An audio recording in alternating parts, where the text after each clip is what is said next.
All right, so we're coming in live from Austin, Texas. Going to be talking about the business of value itself. What I'm going to propose here is essentially the way that we should think about stewarding value forward into the world. I'm going to use the analogy of business and profit. Basically, what we're doing here is we're taking kind of the logic of business survival and pulling it into sort of the logic of civilizational survival, not just civilization of human beings, but the sort of grand project of life itself. I'll talk a little bit about what I mean here, what this analogy is. But the basic idea is this. If you are running a business, what you really want to do is you want to avoid ruin. So you want to avoid bankruptcy. And you want to carefully grow more of what you want more of, which in business, generally speaking, is profit. Let's use profit as kind of the value we're pursuing in business in general. Of course, there can be other things you do with a business. Let's just call it profit for now. Let's make it simple.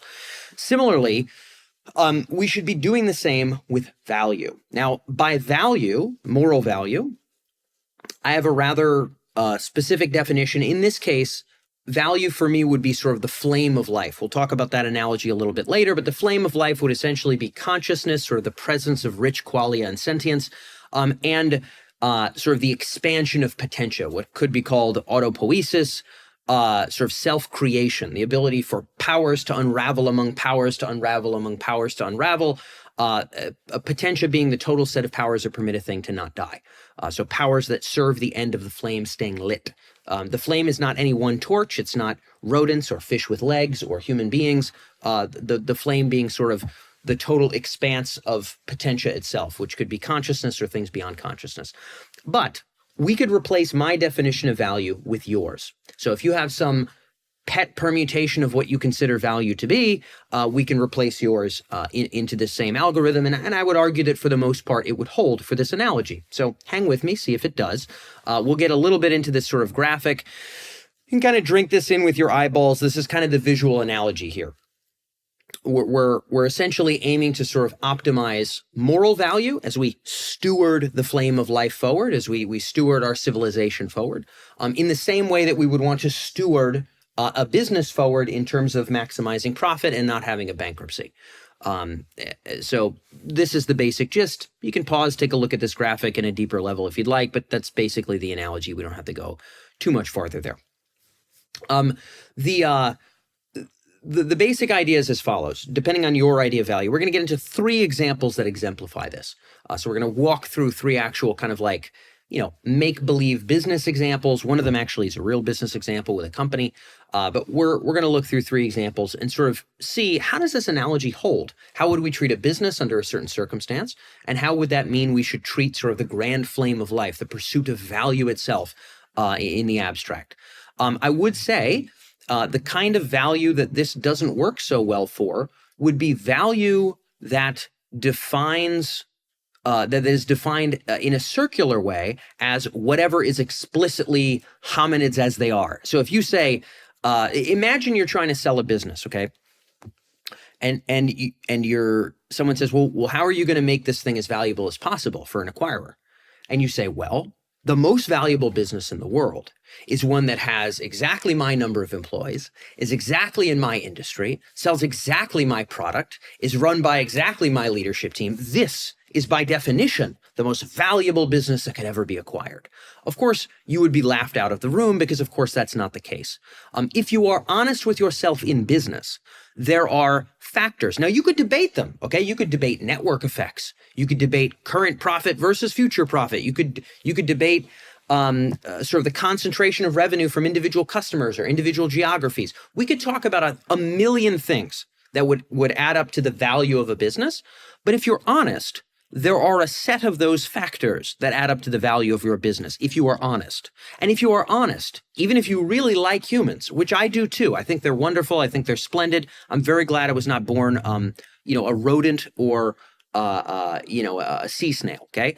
Even if you think humans are splendid, you believe that they are splendid for a reason. They have certain value. For you, maybe that's the capacity to love.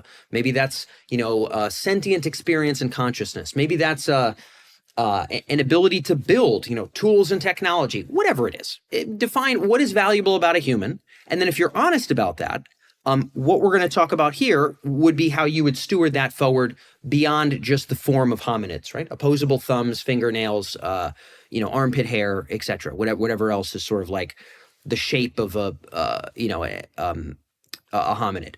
So let's go ahead and dive into the examples. These are 3 business examples that will carry with them a moral lesson for how we might shepherd and steward value forward in and of itself.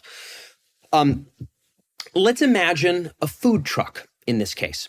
So let's say that we have a food truck. We're a struggling entrepreneur, and finally, at long last, we're like pretty close to bankruptcy, right? Our own children are not eating very well.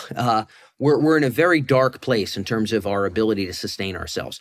And we figure out a recipe for a particular cheeseburger that, as it turns out, sells really well. It drives profit. So, we were trying, we were slanging Philly cheesesteaks. We were slanging pizzas. We didn't really know what we were doing. But all of a sudden, we make a cheeseburger. People are buying these things. Finally, we have profit. We have latched upon value. We've really found something that really is value in this case. In that case, when a little bit of money starts coming in the front door from cheeseburgers, it would not be advisable for us to stop making cheeseburgers and the next day start making sushi. That would be a very ill-advised idea. The idea would be you'd really want to milk those cheeseburgers, and you'd really want to expand that revenue into other businesses. Maybe you want to get into the food logistics business, right? You get 3, 4, 5, trucks making cheeseburgers, and then maybe, okay, we got enough spare profit kicking around where we're not going to risk bankruptcy by getting into this new business. We're not going to risk bankruptcy by getting into this new business. We can start to expand new modes and means of driving value, which in this case would be cheeseburgers. Would be profit in business, but cheeseburgers is our core. Maybe we do want to open a pizza business with the profit that we can safely do so after our cheeseburger business has grown. All right, and so here the lesson for humanity would be that it would be reckless, just as it would be reckless to say, you know what, cheeseburgers are making some profit. I'm going to stop doing that, and I'm going to make lasagna. Only selling lasagna now. I got 4 or 5 food trucks, no more cheeseburgers. Tomorrow, it's lasagna only. Just as that would be ridiculous if you want to continue to make profit, which is your value in business. If, as humanity, we have traits of our own that we consider to be morally valuable, the capacity to love, the fact that we are sentient, the fact that we can expand our powers, whatever you would define as valuable, okay? It would be ridiculous to conjure forth an entity vastly more capable than ourselves in terms of general intelligence, an embodied AGI, if we didn't know that it actually had those traits. Imagine if it just tiled the universe with something arbitrary, or imagine if it was never sentient at all and it used the Earth's atoms for some objective that was really complex and rich and interesting, but like sentience itself, gonzo, forever. These would be tragic things, just as it would be tragic to stop selling cheeseburgers and sell lasagna and then go out of business. So it is ill-advised for us to immediately leap to other substrates. It may make sense for us to work on brain augmentation. It definitely makes sense for us to more deeply study things like consciousness. Maybe if love is one of your values, study that or something. Maybe if the expansion of potentia, autopoiesis is something that you value, which I certainly do, we would want to sort of use simulated environments to figure out if AGI sort of exemplifies those traits before conjuring it forth. It would be ridiculous to risk the putting out of our first torch if the second torch is not definitely on fire. It is ridiculous to risk the putting out of the first torch unless the second one is definitely on fire. This is the basic idea. Hopefully this makes sense. So again, stewarding forward the profit of a business, stewarding forward moral value. Bold, brash, ignore what's valuable, let's just YOLO into AGI, pretty ridiculous idea unless we believe that it is a carrier of the flame, whatever your definition of flame is, whatever your definition of moral value is. Moving on. Let's now look at the Kodak analogy. So imagine, you're CEO of Kodak, the year is 2000, and you face digital photography. As Kodak, you've done robust research on digital photography. But to be frank, you look at digital photography and you say, no. This is not where most of our profit comes from. We don't even want this wave. This is kind of silly. What we need to do is we need to build really pretty retail stores, and we need to make different kinds of glossy paper to print your film photos on that are like really appealing, like different sizes, make it customizable. Really maintain physical photography, because that is what we do. That's our thing. It looks like everything's changing around us. We don't want change. We want the profit we're used to. That's all we want. If you did that, of course, you would, you'd essentially crush your business. I think Kodak is in some nominal way still in business. I haven't Googled it, but clearly they've been decimated. They used to be a gigantic organization. And in large part, somewhat famously, it's because they knew about but did not take action on a clear change in the state of affairs. So in this regard, the lesson for humanity, so they had time to think, they had time to steward their resources to ensure future profit, and yet they did not. They did not embrace changes that were directly in their face. They refused, and so they went under. They have either no or vastly, vastly, vastly, vastly less of that thing which they value. Now, if we were to take that lesson for humanity, we might say that it's completely unwise for humanity to aim for an eternal hominid kingdom, a world controlled forever by humans as they are in 2025. A stasis future is not possible, and it behooves us openly to kind of talk about what we should turn into, right? We look forward here. We can see AGI coming online. We can see brain-computer interface. We can see immersive AI experiences. There really isn't a version of the 1,000-year future, I would argue even the 100-year future, where sort of humans as they are really running the show. We go outside, we walk our dogs, our grandchildren take their children to our lake house and they go water skiing, just like we did, basically the same. That's not really an option that we can pick from. And so it makes sense to say, okay, if things are changing, how do we maintain the value we care about? So what Kodak could have done is this. Here's what they could have done. They could have said, what is it about photography that matters? What matters about photography? Is it the capturing of memories? Is it the sharing of those memories?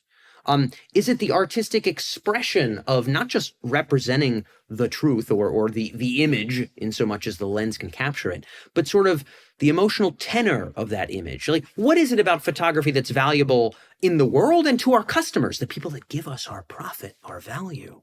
They could have asked that question, and then they could have gone with the changes of the world and manifested something that embodied those values and also was rife and sort of in line with where the future is headed. We can also do the same. We can say, what is it that's valuable about us? Okay, so there isn't an eternal human hominid kingdom. It's just not a possibility. What would we want the future civilization, even if it not have opposable thumbs, what would we want such a civilization to be like? What ought we turn into in order to maintain the flame, in order to maintain value, right? If our current torch is going to go out and we can watch the timer and we can see it going down, we should carefully take the time and figure out what other torches could we light that would really robustly carry the most important part of the flame that current human civilization carries. We could do that. Or we could insist on an eternal hominid kingdom and risk the flame itself going out. This would be an error. So this is the second business analogy. We could pause here if you'd like, kind of take a gander at sort of the flame versus torch analogy. The torch is sort of an individual species or just an individual in general. It's sort of, let's just call it a form, right? A form has qualities. It has a shape. It's a thing. It's a form. There you go. It could be a category of that form or an individual of that form, whatever. It has a form. The flame itself is the constant unrolling and unraveling of powers and potential. That's what the flame is. So we are a torch that has rolled up from sea snails, and presumably things will roll up beyond us, should all go well. I'm not saying we should race towards that, as the previous example exemplified, right? You guys are understanding I'm not racing. So this is an analogy to look at. Also, it would be very honest for us to sort of embrace the idea. And of course, there's an article called danfagello.com/flame. I'll put it at the bottom of the of the screen here. You can check that out. I'll put it in the show notes if you want to dive more into the flame analogy I'm constantly touching base on. Similarly, when it comes to sort of the Kodak example, what Kodak should have done is said, here are the possible futures for Kodak. We can either transform or go extinct. Which of these do we prefer? And if they were smart, what they would have done is they would have asked, why, which of these transformation options would maintain the value that we wish to maintain, the value of photography, the value of our profit? Which of these would serve us? And they could have asked that question. Humanity must do the same. So humanity faces extinction if we just try to hold on to the monkey kingdom forever, or it faces transformation. We could transform into an unworthy successor, or we could transform into a worthy successor. Now, there is an article called Baton, B-A-T-O-N. I will put that at the bottom of the screen. You can go ahead and check out the Baton essay if you want to get a sense of where we're headed. These were essentially the same options that Kodak faced, and they chose incorrectly. We have the option to choose correctly and to steward value forward in a much better way than Kodak did with their value, which in this case would be profit. Our value would be, in my opinion, the grand expansive potentia, the ability for life to maintain and expand itself, to bloom up and forth beyond man, as man has bloomed beyond the sea snail. Let's move to our last example. We're going to call this the tanning salon analogy. So this is about sort of when very big risks might be warranted. So imagine the year is 2009. You run a tanning salon in a quiet suburb, half an hour from a couple different major metro areas. Your rent is, not your building's a little bit rough, but your rent is okay. It's reasonable. You can afford it. And you got some SEO skills, you got some Yellow Page ads, whatever. You're eking out a profit. Okay, your children are not eating filet mignon. You are not going on vacations to the island of Crete or to Bali every year. You're not even close to that, but you are not bankrupt. So, happy birthday. You're doing better than many businesses. In 2010 arrives the Affordable Care Act, which imposes a 10% federal excise tax on indoor tanning services for sort of health reasons. This was actually a thing, by the way. At this point, it's basically impossible that you're going to feed yourself. You're not going to make a profit. It's sort of over. Profit is cooked for you. You're done. And at the same time, literally in the same week, your landlord tells you that the town is shutting down your building because it's basically falling apart. It's not up to code. They shouldn't have been renting it in the first place. They were kind of breaking the rules, and they got to kick you the hell out. Because if you die from one of the beams collapsing, they're going to get sued. And so they're like, get the hell out of my space. So now your equipment's worthless. You got no place to do business. And the previous business you have is completely cooked. There's no way for you to make a profit, even if you could move your equipment, which you don't have the money to do. In which case, what do you do? What do you do in this case? So your value in this case is profit. So what you ought to do in a circumstance, so in this case, let's go back to our flame. Your torch is like, it's about to go out. Like it's about to go out. You got a handful of weeks of runway until your children literally like, your kids ain't eating. Like they're not eating food. Okay. So your torch is about to go out. What do you do? Well, what you probably do is you say, this is a tough situation, but with my volition, I should discern what are my best paths to value, given the fact that my current preferred path to value is about to be extinguished. What are my best paths? And in this particular hypothetical case, you think to yourself and you say, what are the skills that I have that are valuable in the market? Again, in the business analogy, the market determines value. For moral value, we could debate who decides it, okay? Again, I think this analogy holds for many definitions of moral value. But let's just say in the business world, and you decide, you know what? I know how to hire entry-level staff. I'm pretty good at actually like sourcing and hiring, and actually pretty good at training entry-level folks that work at like a little tanning salon. I've got some SEO and some online marketing skills, and I'm pretty good at selling in person. And you decide based on those skills that you could be kind of a marketing consultant, like a digital marketing consultant. And you could take those skills to the world. You could scrap your equipment. You might be able to sell it for nothing, but you can scrap your equipment and sort of within the next month, maybe you could get somebody to pay you $1,000, $2,000 a month, and you could throw some foods down the gullet of your children and not die, and not face complete bankruptcy. And so this is the choice you make. It is not an ideal choice. It is not a choice you would have chosen to put yourself in, but the world doesn't care. The world literally just has never cared. And so you must deal with reality manfully. And so you analyze the situation, you make the call of what will pursue value most adequately, given your rough circumstances. So what is the lesson for humanity? The lesson for humanity is that if we are faced with a situation where our current torch will go out, this is to say, in the case of humanity,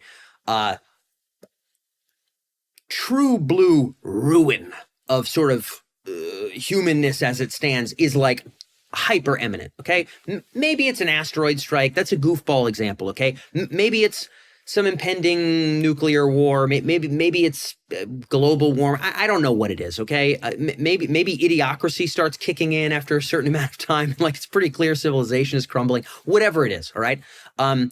It's pretty clear, like, we can look at this torch. We know it's going out. Like, we know it. It's not like a gradual change. It's like, oh, let's take as much time as we need to really think about things, right? Kodak probably had a 5-year period to make a call, okay? They probably had a 5-year period. In this case, you got to be acting. You got to be acting. So if humanity does face a circumstance where the current torch is definitely going out, you got to think fast and ask, what is the torch most likely to carry the flame we care about? What do we care about? What is value? Let's define it, and let's make sure something can catch with it. We're not going to have as much time as we'd like. Maybe with AGI, we won't be able to study the nature of consciousness well enough to be 100% certain that this system is conscious. With brain-computer interface, we won't be able to be 100% certain that the individual's consciousness will be the same when, they get a certain level of brain augmentation, whatever the case may be, okay? Whatever you define as value, we don't quite know if this Hail Mary pass, we're going to throw a Hail Mary pass, we don't know if they're going to catch it. We don't know if the value is actually going to catch. We don't damn well know. But this torch is about to go out. Got to take the 2 or 3 most likely torches and throw it out there because we don't want the whole flame going out. And so the lesson in this case would be there might be some circumstances where we do need to throw a Hail Mary. Now, I am staunchly of the belief, and I make this very clear in the article, I am staunchly of the belief that I do not believe we're in that circumstance now. I do not think it warrants blasting forward recklessly with systems that we do not know if they're conscious. We don't know if they're autopoietic. We don't know autopoietic, however you pronounce it, good, fancy-dancy Greek word. We don't know if they carry the flame, frankly. It does not make sense to blast them into existence and just accept all might be shredded and all value might be extinguished, but we might as well try. I do not think our current situation warrants it. I think it would be a poor stewardship of value, of moral value, just as it would be a very poor stewardship of business value for our food truck cheeseburger man to switch over to lasagna and stop selling cheeseburgers tomorrow. If that person has children, they would be like, morally reprehensibly wrong for making that decision. And we, in my opinion, would be morally reprehensibly wrong for leaping to other substrates before we know what the hell value is and how we can quantify it. Now, this beckons much greater questions as to what value is. And there are some areas where this analogy it's not perfect. But by the way, if you demand perfection of an analogy, I don't know if you're using them right. I do think it is an adequate analogy, though. So the differences between sort of profit and moral value are there's kind of 2 big ones. So one of them here is that profit is pretty easy to measure, while moral value is debated. C'est la vie. We could think about the value of a business being something that is a little bit more open-ended, right? If you're selling an e-commerce company that does $2 million in EBITDA, some buyer's going to value it on this, some buyer's going to value it on that. It's a little willy-nilly, but we still come down to something and decisions are made. Moral value is a little bit willy-nilly. I do think it makes sense for us to discern what it is. I have some pretty firm suppositions of what I think it is, but it's a little fluffier. So we must have those conversations. We must know what the flame is in order to light more torches, in order to keep the flame alive. Secondly, a group of entrepreneurs or a group of leaders of a business can more easily steer and steward profit forward for an enterprise than humanity as a whole, all however many million of us, can steward life or moral value forward. That's a much heavier lift. Despite those differences, I think the business survival logic and civilizational survival logic holds, where we need to avoid ruin, which is to say, let us not let the flame be extinguished, and let us not do irresponsible things that would extinguish the flame, whatever moral value is for us. And number two, we ought grow what value is. And what I would say staunchly and clearly is that if we are honest about what value is, it may not take the form of people. And there's a degree of acceptance there that it may not take the form of people. Rewind yourself a little bit to earlier in our conversation when we talked about how goofy it would be to value your business based on circular reasoning of something that defines your own business. It is similarly childish and I would argue morally wrong to define value as 24 chromosomes and opposable thumbs and armpit hair and whatever else humans have. I think we do have splendid traits. Let us define them and let us find substrates and means of achieving more of them, just as Kodak should have found other means to achieve more of what they were after. So I have some recommendations for sort of where we might go with this, and the full article is going to be linked below. It's danfaggella.com/business. This is the business analogy. But hopefully this analogy makes sense. Hopefully some of what I've said clicks. I'm interested in what your definition of moral value is. I've sort of laid mine out here. What is yours, and does it hold for this analogy or does it not? I'm totally open to this essay needing some kind of critiques and some PSs down at the bottom, which I occasionally do after I have some really good conversations with my audience and my friends. If you have such useful contributions that might make their way to the bottom of this article, feel free to let me know. Otherwise, that is that, and we will wrap up on this point.